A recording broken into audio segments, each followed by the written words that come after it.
students, in the last audio we discussed about the kingdom Monera, kingdom Protista and kingdom Fungi.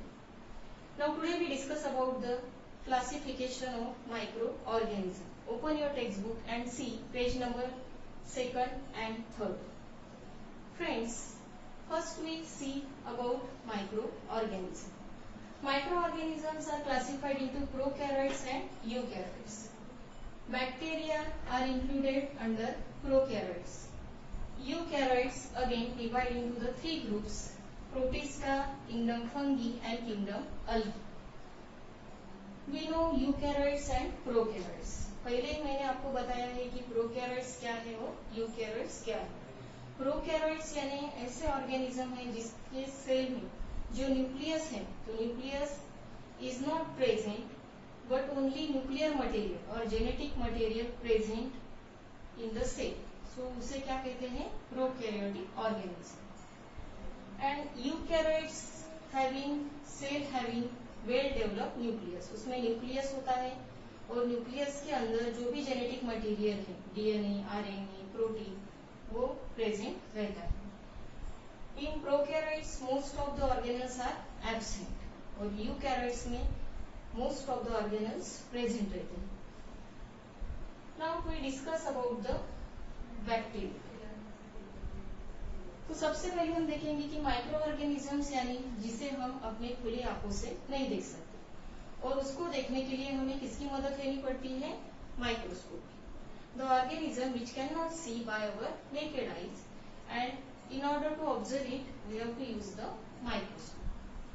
Now that microorganisms are measured in a unit which is called as the micrometer or nanometer.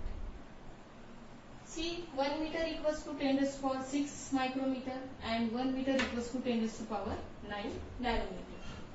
Again we see the conversions. 1 centimeter equals to 1000 millimeter, 1 millimeter equals to 1000 micrometer and 1 micrometer equals to 1000 nanometer. Now we discuss about bacteria. Bacteria are omnipresent, means it is found everywhere. It is found in soil, water or in air. Even it is present on the skin of animals, on the body of plants. Okay. So first it is discovered by scientist Antony von Leeuwenhoek in the year 1675. So the scientist called as father of microscope. Later, Louis Pasteur developed the science of bacteria called bacteriology. Louis Pasteur ने क्या किया है? तो bacteria का science develop किया है. यानी bacteria क्या है, how we can observe it, different types of bacteria, species of bacteria. So उस साइंस को क्या कहते हैं? Bacteriology.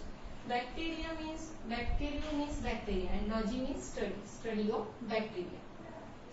Now we discuss some characteristic features of bacteria. Bacteria are unicellular, microscopic and prokaryotic organism. Prokaryotic मैंने आपको पहले ही बताया है, जिसके सेल में न्यूक्लियस नहीं रहता और जो न्यूक्लियर मटेरियल है वो सेल में या साइटोप्लाज्म में प्रेजेंट रहता है, उसे प्रोकैरियोटिक कहते हैं. बैक्टीरिया सभी जगह रहते हैं, ओमनी प्रेजेंट.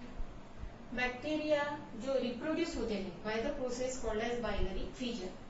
बाइनरी यानी टू और फिजन मीन्स ब्रेकडाउन और लिसिस यानी single cell divide into two cell. That process is called as the binary fission. Under favourable condition bacteria undergo division and within 20 minutes यानी after 20 minutes the number double.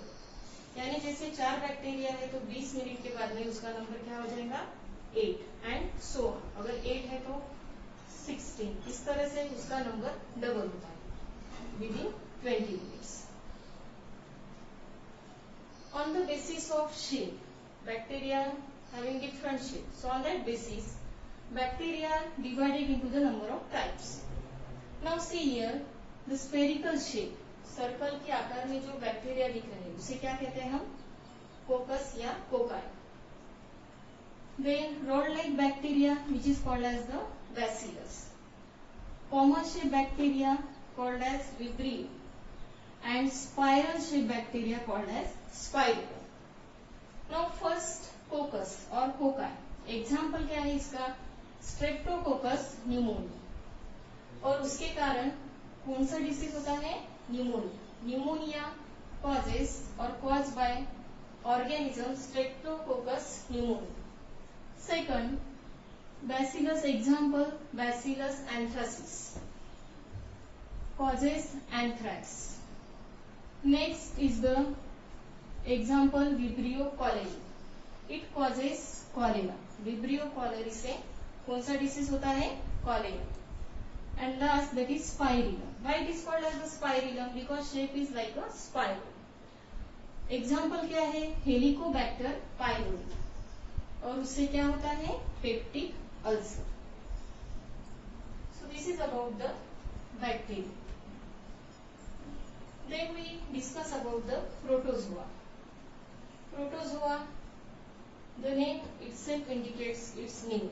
Proto means first and zoon means animal. The size ranges from 1 to 200 micrometer. Now these are unicellular eukaryotic organism. Unicellular है, eukaryotic है यानी जिसमें nucleus well develop होता है, और ये किसमें आते हैं, प्रोटिस्टा में। बैक्टीरिया जो है वो कौन से ग्रुप में आते हैं, किंगडम मोनेरा में, और ये जो प्रोटोजोन है they are included in the kingdom protista. They have different organ of locomotion, इसमें they have different structure and organs of locomotion are also different. For example pseudopodia, amoeba में जो thumb like structure दिखाई देता है, process और outgrowth from the plasma membrane, तो उसे pseudopodia कहते हैं. Pseudo means false and poda means legs, क्योंकि अमीबा का जो आकार है वो हमेशा बदलते रहता है, इसलिए उसे जो लेग्स लाइक स्ट्रक्चर है उसे क्या कहा है, false leg. Then cilia, it occur in paramecia. आपकी टेक्स्ट बुक में डायग्राम दी है उसकी, आप देख सकते हैं. तो उसमें जो उसकी जो आउटर मेम्ब्रेन है या आउटर मेम्ब्रेन पे स्मॉल हेयर लाइक स्ट्रक्चर दिखाई देता है, उसे क्या कहते हैं, सिलिया. और फ्लैजेला इसमें रहता है, यूग्लेना. फ्लैजेला जो है ये भी लोकोमोटरी ऑर्गन्स है. It is single lip like structure present at the anterior region of euglena. Then varied habitat, अब ये जो प्रोटोजोन्स है सॉइल में भी पाए जाते हैं, वाटर में, और वाटर में फ्रेश या मराइन वाटर में. देन रिप्रोडक्शन जो है वो कौन से मेथड से होता है, बाइनरी फ्यूजन. यूग्लेना जो है वो ऑटोट्रोपिक मोड ऑफ न्यूट्रिशन उसका रहता है. ऑटोट्रोपिक यानी यूग्लेना में क्लोरोप्लास्ट होने की वजह से they can prepare their own food, इसीलिए उसका जो मोड ऑफ न्यूट्रिशन है वो क्या है, ऑटोट्रोपिक है.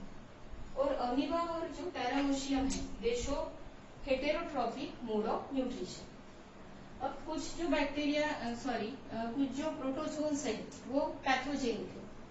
पैथोजेनिक किसे कहते हैं हम, डिसीज प्रोड्यूसिंग माइक्रो ऑर्गेनिज्म. तो इसमें एंटामोइबा हिस्टोलिटिका, ये जो अमीबा है, it is the species of amoeba that is entamoeba histolytica. तो इससे क्या होता है, इट कॉजेस अमीबोबाइसिस, इसे हम डिसेंट्री भी कह सकते हैं. और दूसरा जो है प्लाज्मोडियम वाइवैक्स. तो प्लाज्मोडियम वाइवैक्स ये प्रोटोजोन जो है वो मॉस्किटो जो रहता है, फीमेल एनोफिलिस मॉस्किटो, तो उसके सलाइवा में रहता है. और जब भी मॉस्किटो बाइट करता है on the skin of host, तो ब्लड के थ्रू वो जो सलाइवा है वो होस्ट के ब्लड में जाता है, और बाद में ये जो प्लाज्मोडियम प्रोटोजोन्स है वहां पे डिवाइड होते हैं या उसका नंबर बढ़ता है, फिर हमें मलेरिया के लक्षण दिखाई देते हैं. तो प्लाज्मोडियम वाइवैक्स से मलेरिया होता है. तो इस तरह से प्रोटोजोआ जो है तो इसमें कुछ यूजफुल भी है और कुछ जो प्रोटोजोन से दे आर हार्मफुल और पैथोजेन.